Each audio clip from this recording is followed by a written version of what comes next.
You're the person everyone calls. When someone's struggling, they text you. When there's a problem, you solve it. When someone needs to be heard, you're there. You know the birthdays, the hard moments, the things people need before they even ask. You take care of people. It's what you do, and you're good at it. But there's a question you almost never ask yourself, and I want you to keep it in mind for this whole video. In that long list of people you take care of, where are you? Because if, when you think about it, you've realized you don't appear on your own list, this is about you, and it's not a coincidence, and it's not just generosity. It's a pattern with an origin and 4 specific reasons. Today, we're going to look at them, what to do with each one, and at the end, I'm going to tell you the one sign that gives away people who live like this, so you can recognize it in yourself or in someone you love. First, something to be clear about. Taking care of others is good. We're not going to turn your generosity into a problem. The world needs people who hold others up, who look after them, who show up. The problem isn't that you care. The problem is the "but themselves" in the title. It's when caring for others stops being something you choose and becomes the only thing you know how to do. When your own needs aren't just last on the list, they're not on the list at all. There are 4 reasons a person ends up living like this, and each one has something concrete you can do. And keep that question from the start with you, because at the end of the video, we're going to close it with a very specific sign. One single thing that people who take care of everyone but themselves do or are unable to do. If you recognize it, you'll know for sure.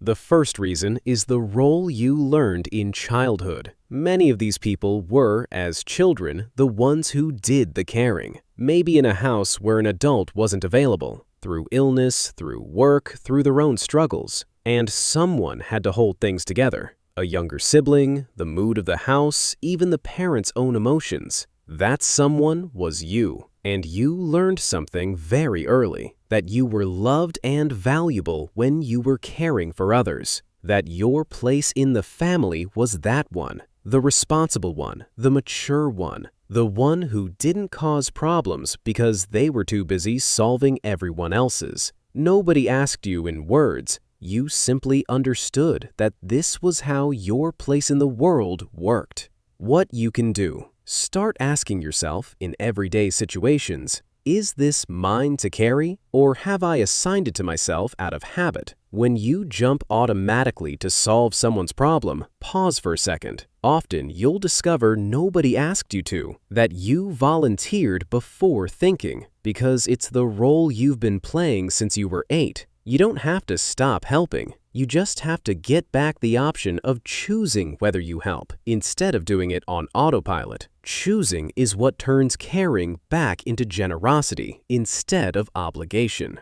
The second reason is that caring gives you a safe identity. When you're the one who takes care, you know who you are. You have a clear place, a function, an obvious value. And that's comfortable because there's a question that's much more frightening. Who am I when I'm not being useful to someone? For a lot of people who live like this, that question is unanswered, and it's dizzying. It's easier to fill your life caring for others than to sit with the uncomfortable silence of not knowing what you want, what you like, who you are when nobody needs anything. Caring, among other things, saves you from that question. What you can do. Set aside a small amount of time regularly to do something that's just yours and that isn't useful to anyone else. Not productive, not helpful to others, just yours. And notice what feeling shows up. For a lot of people who care for others, the first thing that appears isn't pleasure, it's guilt, or even a strange kind of emptiness. That's valuable information. It's showing you how much you've disappeared behind the role. You don't have to know all at once who you are without caring for anyone.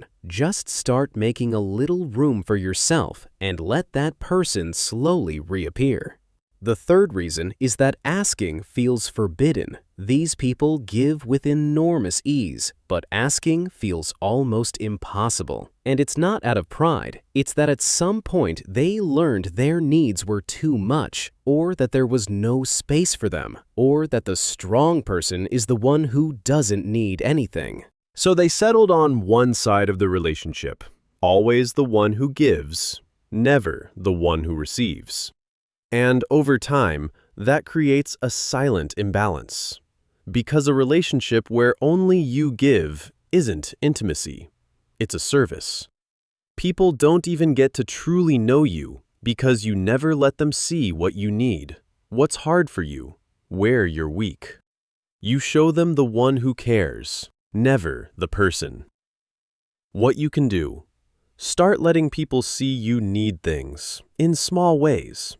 You don't have to unload your biggest problem all at once. Start by saying out loud something you'd normally keep to yourself. Today was a hard day. This is tough for me. I could use someone to talk to. You're reversing the flow for a moment, letting the care come toward you. And you'll discover something important. The people who truly love you don't get drained when you let them take care of you. On the contrary, often they'd been wishing for a long time that you'd let them in. The fourth reason is the fear of what would happen if you stopped. Underneath all of this, there's a belief holding everything up, that if you stop caring, something collapses, that the family falls apart, that friends drift away, that without your role as the support, you'd stop having value to people, that you're loved for what you do for others, and that if you stopped doing it, there'd be no reason left to love you. It's a terrifying belief, and that's why it's rarely looked at head-on. It's easier to keep caring, to keep holding things up, to keep busy, than to risk finding out what happens if you let go a little. What you can do: run the test in small ways, with something low risk. Say no to a request you'd normally accept out of inertia. Not the big one. Start with a small one, and watch what actually happens, not what your fear predicts. Almost always, the world doesn't collapse. The other person handles it, or asks someone else, or was simply fine. Every time you confirm you can set a small limit and everything stays standing, that catastrophic belief loses a little of its power. You don't stop caring for people. You just stop believing your only value is how much you carry for them. Here's what I want you to take from this. Caring for others isn't the problem, and we're not going to ask you to stop being who you are. What this video is proposing is one single thing: that you put yourself on your own list. That the care, the attention, and the patience you hand out to everyone else reach the person who's received them the least, which is you. A role you learned as a child, an identity built on being useful, an asking that feels forbidden, and the fear of what would happen if you stopped. None of these is a flaw. They're the story of someone who learned to love by giving, and who's now learning, little by little, that they deserve to receive too. And here's the sign I promised you, the one that gives away people who take care of everyone but themselves. It's this: when someone asks them, "And how are you?" really, looking them in the eye, they don't know what to answer.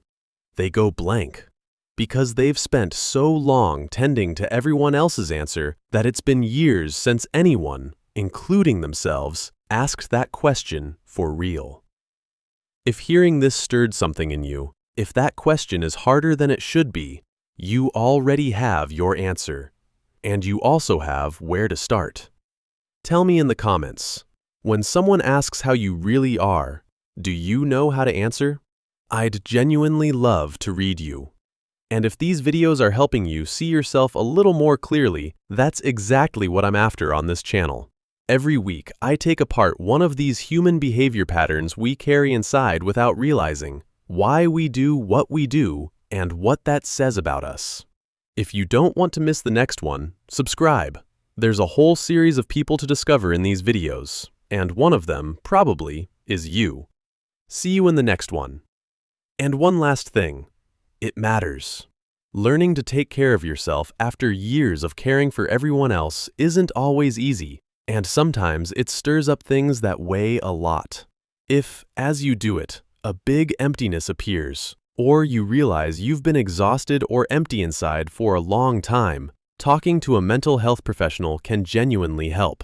Not because there's something wrong with you, but because you deserve to have someone hold you up too. Especially you.